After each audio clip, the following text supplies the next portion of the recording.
હવે આજે આપણે અહીંયા ઇન્ફિનિટીમાં ભેગા થયા છીએ તો અમુક બેઝિક સવાલ હતા થોડાક આપણા વ્યુઅર્સના, તેના માટે ભેગા થયા છીએ.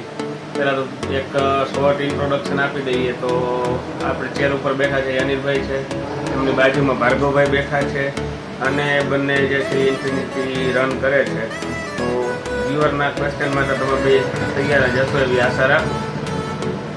હવે મેઇન અમારે ક્વેશ્ચન એ હતો કે આજે તમારું ડિઝાઇન કટિંગનું વર્ક છે એ કઈ રીતે ટૂંકમાં સિસ્ટમ ચાલતી હોય છે?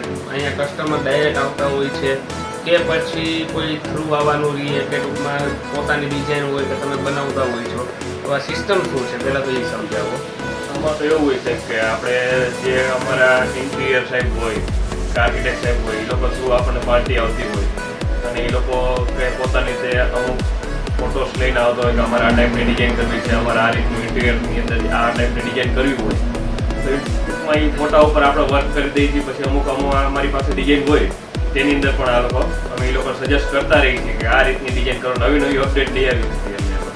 ટૂંકમાં કોઈ પણ પાર્ટી જે છે તો આ કોન્ટ્રાક્ટર હોય એના થ્રુ પણ તમને તમારી પાસે પાર્ટી આવતી હોય છે કે પછી ડાયરેક્ટ કોઈ પણ વ્યક્તિને એવું કંઈ અંદરથી એવી ડિઝાઇનિંગનું સૂઝવું હોય કે ભાઈ મારે હોલમાં કે ઘરમાં કે આ રીતની વસ્તુ કરવી છે તો એમાં પણ ટૂંકમાં તમે હેલ્પફુલ થઈ શકો ખરી. તો ભાઈ તમારી પાસે જે ડિઝાઇન હોય છે અવેલેબિલિટીમાં બરોબર છે, તો આ આપણે અહીંયા જે ચાર્જીસ લેતા હોય છે એ કંઈ ડિઝાઇનિંગના અલગથી હોય છે કે કઈ રીતે ટૂંકમાં તમે વર્ક કરો છો ભાર્ગવભાઈ? ડિઝાઇનિંગમાં કોઈ અમે ચાર્જીસ લેતા નથી. બરોબર. કોઈ પાર્ટી હોય, આર્કિટેક્ટ હોય, મિસ્ત્રી હોય, એ કોઈ પણ અમને પ્લેસ ડિસાઇડ કરી આપે કે અમારે આ જગ્યા પાર્ટીશન કરવું છે. બરોબર. પછી અમે એને ક્વેશ્ચન કરીએ કે તમારે કયું મટીરિયલ ત્યાં સિલેક્ટેડ છે, તમારું કોઈ મટીરિયલ સિલેક્ટેડ છે કે અમે પ્રોવાઈડ કરીએ. બરોબર. ડિઝાઇનર કોઈ અમે ચાર્જીસ લેતા નથી. બરોબર. એના ફોટોસ ઉપરથી અમે ડિઝાઇન એને બનાવી આપીએ. ટૂંકમાં એ લોકો પાસે જે કોન્સેપ્ટ હોય એ કોન્સેપ્ટ ઉપર તમે ડિઝાઇન બનાવતા હોય છો. બનાવી અને આમાં મટીરિયલ કયું યુઝ કરવું એનું કોઈ સજેશન તમને ડાયરેક્ટ જ પાર્ટી થ્રુ આવતું હોય છે કે તમારે ડિસાઇડ કરવાનું હોય? એટલે મોસ્ટલી અમે પાર્ટી ઉપર જ હોઈએ કે આર્કિટેક્ટ એને કોઈ સજેસ્ટ કરેલું હોય કે આપણે આ મટીરિયલ યુઝ કરશું. બરોબર. અને પછી પાર્ટી અમને કહે કે અમને એમાં કોઈ ક્વેશ્ચન ક્રિએટ થાય તો અમે પાર્ટીને સજેસ્ટ કરીએ કે આ જગ્યા ઉપર MS કે કોઈ પણ મટીરિયલ અમે કહેતા હોય કે આ બધી અમે સિલેક્ટ કરે લોંગ ટાઈમ કરીને. બરોબર. ટૂંકમાં હા, તમારા સલાહ સજેશન જે છે એ ટૂંકમાં તમે એડ કરતા હોવ છો. બરોબર છે. હવે ત્રીજો સવાલ એ છે કે આપણે અહીંયા ચાર્જીસ કઈ રીતે લેવામાં આવતા હોય છે? આમાં આપણે ચાર્જીસ સમજી લે કે સાહેબ નાનું વર્ક છે કોઈ પણ એનું આપણે મિનિમમ ચાર્જ આપણે 100 રૂપિયા સ્ક્વેર ફૂટ લઈને ટૂંકમાં ફિક્સ ચાર્જીસ ખરા? ટૂંકમાં 100 રૂપિયા સ્ક્વેર ફૂટ જે છે એ આપણે MDF નું કે ટૂંકમાં કયા મટીરિયલનું ચાર્જીસ છે કે કોઈ પણ? ના સાહેબ આપણે MDF ની અંદર આપણે 100 રૂપિયા ફિક્સ ચાર્જ છે, પછી મટીરિયલની અંદર જે ફેરફાર થતો હોય બરોબર એની અંદર આપણે ચાર્જીસ અલગ અલગ લેવામાં આવે. બરોબર. અને એક્ઝેક્ટલી તમને જે છે એ ટૂંકમાં આ તમારું ડિઝાઇનિંગનું જે વર્ક છે એમાં કઈ કઈ વસ્તુ ઇન્ક્લુડ થઈ જાય છે? કઈ ટાઈપની ડિઝાઇનિંગ તમે કરતા હોવ છો?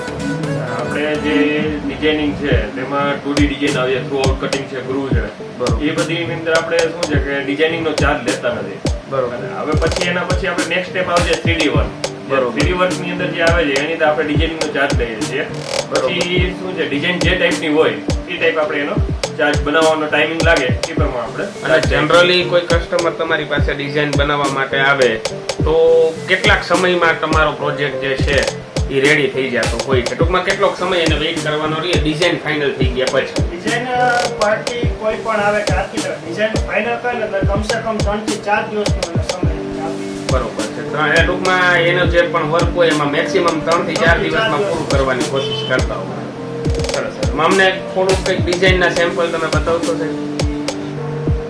હવે આ અમુક ડિઝાઇનના જે છે એ આપણી પાસે સેમ્પલ છે. નેક્સ્ટ આ બધી 2D ડિઝાઇન ને થ્રુ આઉટ કટિંગ ડીપિંગ બેયમાં ચાલે એ ટાઈપની છે? હા બરોબર. એટલે આ બધી ડિઝાઇન જે છે એ જનરલી શેમાં યુઝ થતી હોય છે? આ બધી ડિઝાઇનો આપણે સેફ્ટી ડોરની અંદર યુઝ કરી શકીએ, પાર્ટીશનમાં યુઝ કરી શકીએ છીએ, ટેમ્પલમાં યુઝ કરી શકીએ. અચ્છા, મંદિરમાં ને એમાં પણ યુઝ સીલિંગમાં બી યુઝ થઈ શકે. બરોબર. અત્યારે હોટમાં ટ્રેન્ડિંગમાં કોઈ ડિઝાઇન મંદિર માટેની હોય એવી એકાદું બે કઈ કોન્સેપ્ટ હોય તો અત્યારે મંદિરની અંદર સાહેબ આપણે મોરપીચ છે બરોબર તે વધારે ચાલી રહ્યું છે. તેના થ્રુ પણ હવે બીજી એક જે ડિઝાઇન છે જે હું તમને સૂર્ય ટાઈપ આવે છે એ તમને દેખાડું.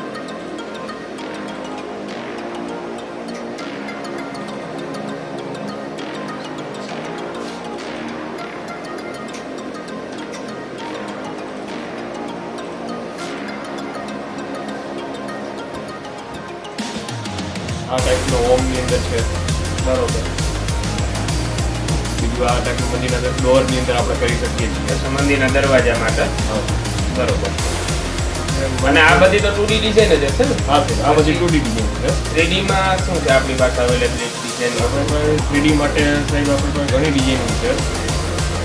એ ચાર સિમ્પલ યુવરને ખ્યાલ આવે.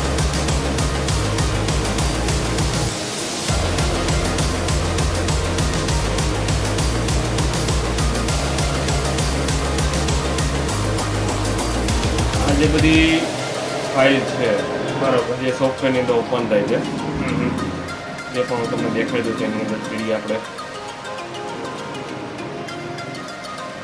લક્ષ્મીજીનું છે, જે વસ્તુ આખું 3D આ ટાઈપનું દેખાશે એમાં. બરોબર. અચ્છા, એમ્બોસ થઈ જાય ટૂંકમાં.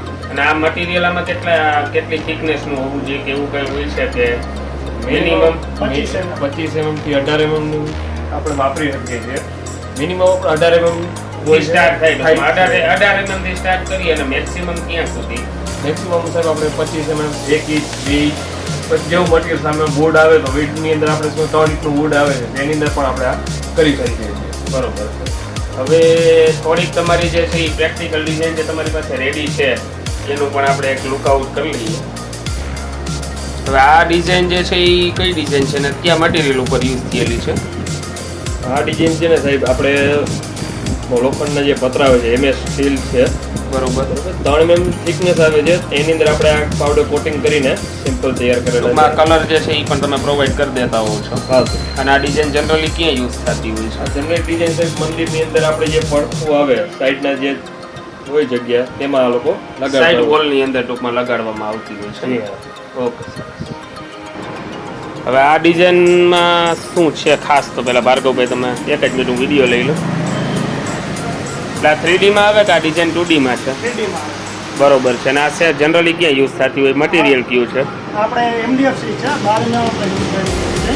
બરોબર. આ કમસે કમ તમારે બેડની પાછળનો બેક સાઈડ આવે છે, પછી લિવિંગ રૂમમાં બેક સાઈડ આવે છે, તેમાં જનરલી યુઝ કરતા હોય છે. ટેમ્પલમાં પણ યુઝ કરવામાં આવે છે.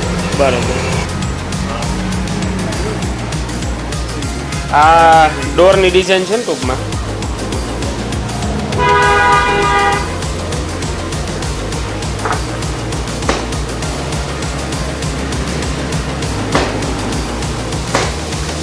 આ જે છે તે 3D કટિંગ ડાયમંડ કટિંગ ટૂંકમાં કહેવાય એ ટાઈપની ડિઝાઇન છે.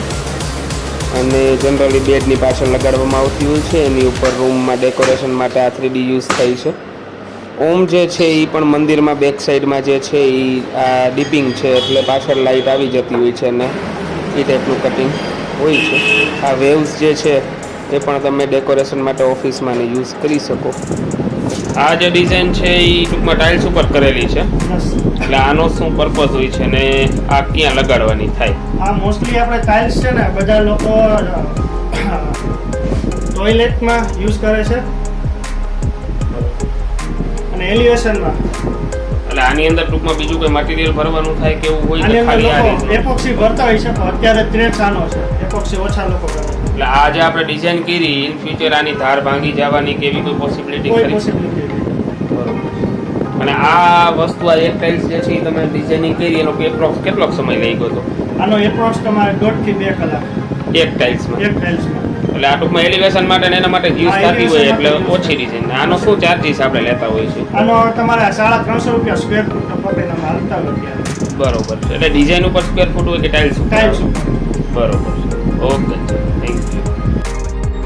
આજે આખા ટેમ્પલ રૂમની ડિઝાઇન જે છે તે ઇન્ફિનિટી દ્વારા બનાવવામાં આવેલી છે અને તેમાં આપ જોઈ શકો છો તેમ ડીપિંગ વર્કમાં ઓમ આવી ગયો, તે સિવાય મંત્ર આવી ગયા, ડીપિંગ વર્કમાં જ મહાદેવજીનું સ્ટેચ્યુ જેવું પણ આવી ગયું. આ રીતનું વર્ક જે છે જનરલી તેઓ કરતા હોય છે.